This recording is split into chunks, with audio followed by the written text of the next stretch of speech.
Merci beaucoup. Avant de présenter ma communication, j'aimerais présenter un peu mon profil au travail social. Je suis auxiliaire de vie sociale depuis 2013, ainsi qu'éducateur de jeunes enfants. Donc j'ai exercé un peu dans les deux domaines et je fais depuis 2014 du volontariat en indépendant et en association, donc gérontologie.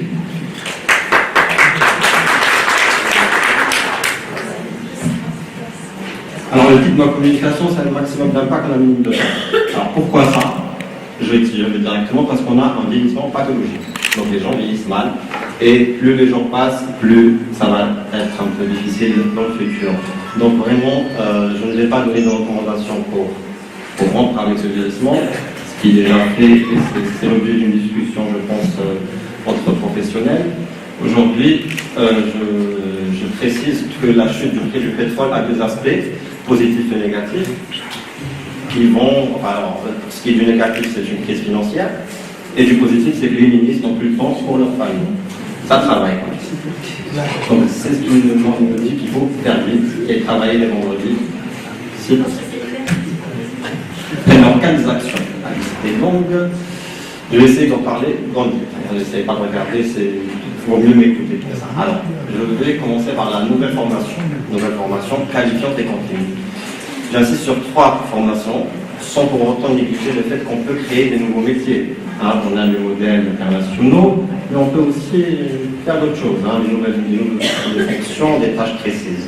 Alors, nutritionniste spécialisé, c'est là que ça commence la vie. C'est par le ventre, par l'alimentation, qu'on devient vieux. Ça conditionne vraiment notre vie, notre alimentation. C'est pour ça que je parle d'utilité spécialisée. C'est vraiment un thème qu'il faut aborder. L'impact est clair. Alors, coordinateur spécialisé, c'est un peu mon travail. Donc, la coordination, la mise en relation, le réseautage. Voilà, c'est aussi une formation qui nécessite du travail et des bénévoles spécialisés aussi. Le travail de cartographe, ça nécessite quelques informations. Alors, deuxième point, démocratisation, vous pouvez lire des informations, des formations pratiques en gériatrie. Alors, sur ce point-là, il y a le site gériatrieonline.com. Je vais prendre un peu de secondes pour vous montrer le site. C'est un site français et ça donne des informations pratiques. Alors, je ne vais pas trop en parler, je préfère vous montrer le fichier correspondant. Donc, des vidéos, c'est des vidéos libres d'accès. Sans valeur marchande, tout le monde peut y avoir accès.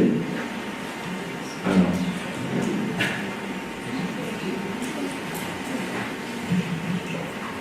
Les acteurs. Alors, si on ne sait pas ce que l'autre il fait, c'est catastrophique, tout simplement. Il faut que chacun, quand je dis acteurs, c'est les acteurs au niveau stratégique, même opérationnel. Ceux qui vont programmer des journées où ils donnent des cadeaux, des visites aux passagers, ça compte. Mais toujours, il faut qu'on sache vraiment où est-ce qu'on va. Et chacun doit dire ce qu'il fait, ce qu'il fait. Ça peut créer des réflexions intéressantes. Alors, innover dans le mode de financement.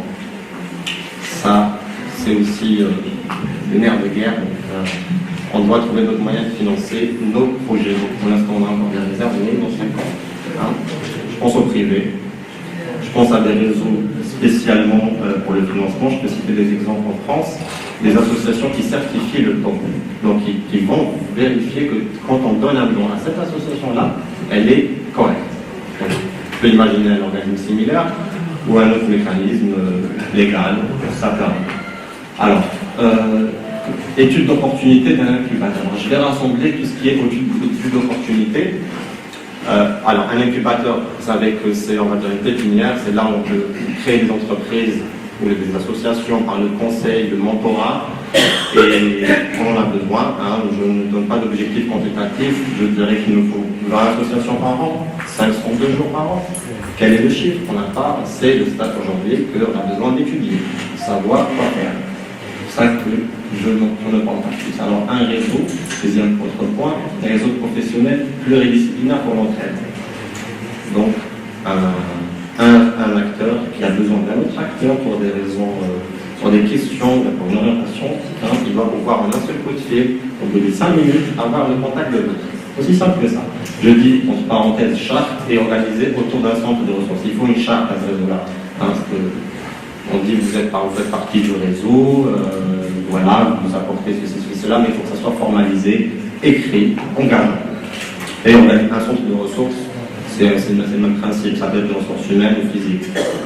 Alors là, ça peut, voilà, ça peut une question spéciale, je dirais, c'est soutenir les postes supérieurs et les chercheurs par des services d'auxiliaire de vie. Comment ça? C'est un chercheur qui a un problème pour acheter son pain, c'est un ambassadeur aussi, donc il lui faut de l'aide, donc par des services d'auxiliaire de vie, et tout simplement par la formation intensive de leur assistant, donc les directeurs, etc. Voilà. Mobiliser des... Alors là, c'est quelque chose, on va dire, ce point-là, c'est pour donner le là à la gérontologie d'une façon opérationnelle. Alors, mobiliser des bénévoles pour faire valoir le droit de priorité dans les services publics. Si on continue dans les APC d'ARA. Imaginez tous les jours des bénévoles dans les ARA, et dès qu'il y a une personne âgée qui rentre, les suivants, excusez-moi, ceux qui font la queue, la priorité là-dedans. Ça doit s'inscrire dans le quotidien, dans l'opérationnel. Donc pendant 6 mois, on peut dire qu'on a sensibilisé des centaines, des dizaines de milliers de citoyens. Pas d'une façon qui... Voilà. Alors, sur des études d'opportunité, là je parle de big data, donc de système d'information géographique. Chaque territoire a ses particularités.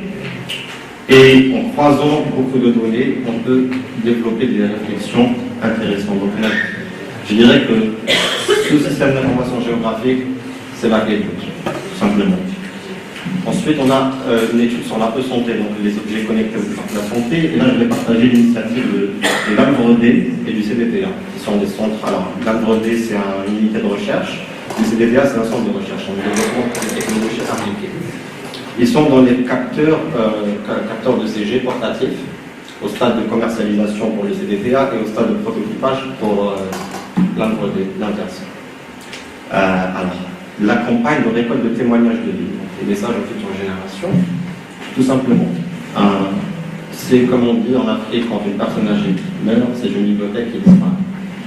Et on se doit de donner la chance à ces personnes de s'exprimer, donc par audio, par vidéo. Qu'est-ce que vous voulez dire aux prochaines générations? Voulez-vous dire quelque chose de premier? Ça prend 5 minutes, ça nécessite pas beaucoup d'argent, et ça prend.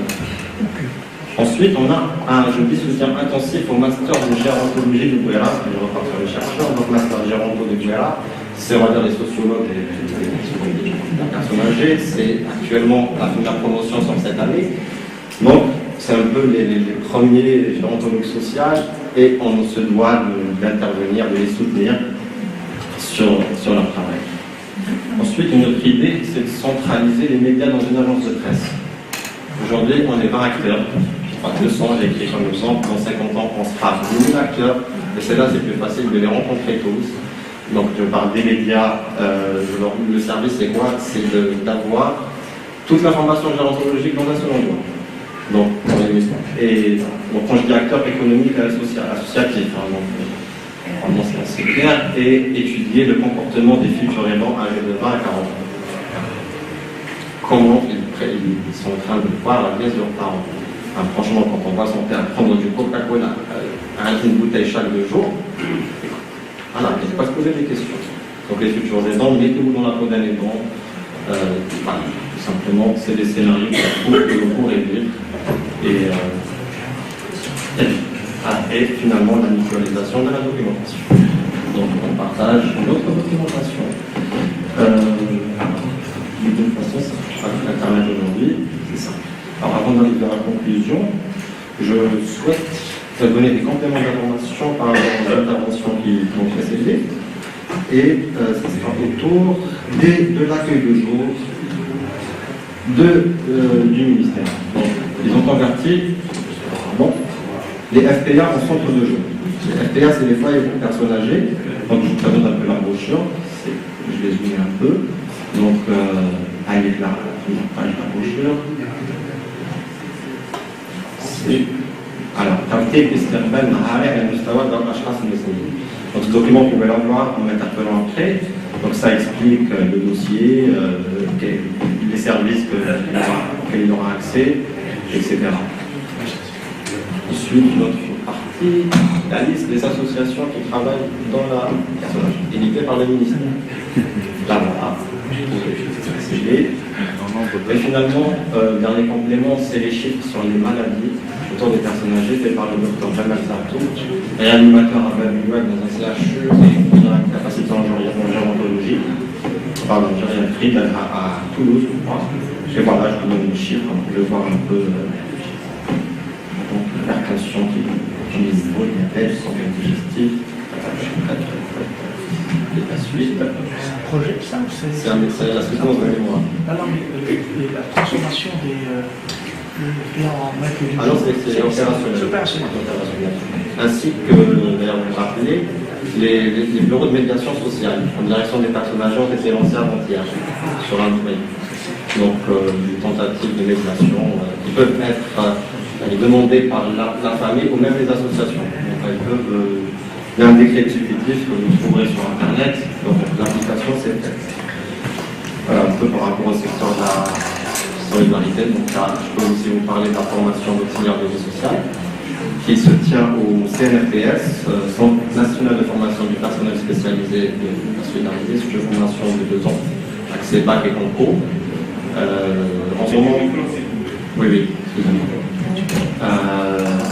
Pour ce qui est de l'expérience pilote des auxiliaires de vie qui a eu lieu il y a 3 ans, il s'agissait pas vraiment d'une formation théorique, ensuite on passe au terrain, c'était sur le terrain. Donc des associations comme l'ECLA de Tizi-Ouzou, dans le cadre du dispositif d'aide à l'insertion professionnelle, pendant 2 ans, ils ont des rémunérations et ils ont envoyé des auxiliaires de vie donc, en village. C'était une bonne expérience, mais la suite n'a pas eu lieu puisque ce dispositif de DAIP ne permet que d'avoir 2 ans de salaire. Ça reste une expérience intéressante. Ensuite, les 70 auxiliaires de vie dont vous parlez sont en cours de formation. Donc, vous avez parlé, ils sont en cours de formation au CNRPS. Et on a aussi Caritas Alger avec Alzheimer Club qui forme pendant 9 mois des auxiliaires de vie. Donc, c'est une formation certifiante et pas reconnue. Ils sont à la 4e promotion qui finissent en mai. Combien de personnes 12 à 15 par promotion. Donc on a eu 45 étudiants et dans la liste qui travaillent. Chacun pour ses raisons. Après, voilà, on ne cherche pas la quantité pour l'instant, on est sur nos objectifs qualitatifs. Les premières expériences. Voilà pour ce qui est de la formation de l'auxiliaire de vie. Voilà, j'en reviens à ma conclusion. C'est là, à titre, voilà, c'est là.